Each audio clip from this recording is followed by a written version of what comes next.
ঘুরতে নিয়ে গেল না, বুনোটা রাগ করে ঘুমিয়ে পড়লো। আর এদিকে বুনোর বাবা ফোনের মধ্যে ভিডিও দেখছে, কিন্তু আমায় দেখছে না। খুব দুষ্টু, খুব পাজি। আমাদের প্রত্যেকের মানুষের কিছু না কিছু দোষ থাকে। একটু না রোমান্টিক, না একটু ঘুরতে নিয়ে যায়। আমি তো লাখ লাখ টাকার ঘুরতে নিয়ে যেতে বলিনি, আমি তো দার্জিলিং, বুনোর বাবাকে তো দার্জিলিং দীঘা নিয়েও যেতেও বলি না, কিন্তু অন্তত মাসে একদিন 200-300 টাকা রিক্সা ভাড়া দিয়ে একটু আশেপাশে ঢু মারিয়ে নিয়ে আয়, সেটাও নেবে না। দুটো মিষ্টি কথা বলবে না, দুটো গল্প করবে না। এ কিভাবে বাঁচা যায় বলো তো? শুধু কি খাওয়ার জন্য মানুষ বাঁচে? দুবেলা দুটো খাওয়ার জন্য মানুষের জীবন? এর কোনো মানে হলো?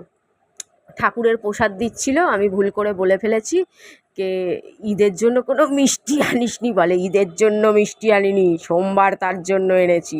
আচ্ছা আচ্ছা ঠিক আছে ভাই, ওপরে সবাই, ওপরে যারা থাকে সবাই পাওয়ারফুল, সবার একটা না একটা পাওয়ার আছে। আমি সবাইকে ভয় পাই, শ্রদ্ধা করি, প্রত্যেকের পাওয়ার আছে, গড, যীশু খ্রিস্ট, সবার। আমরা মানুষরা দোষ করতে পারি, ভগবানরা কোনো দোষ করেনি, তাই না?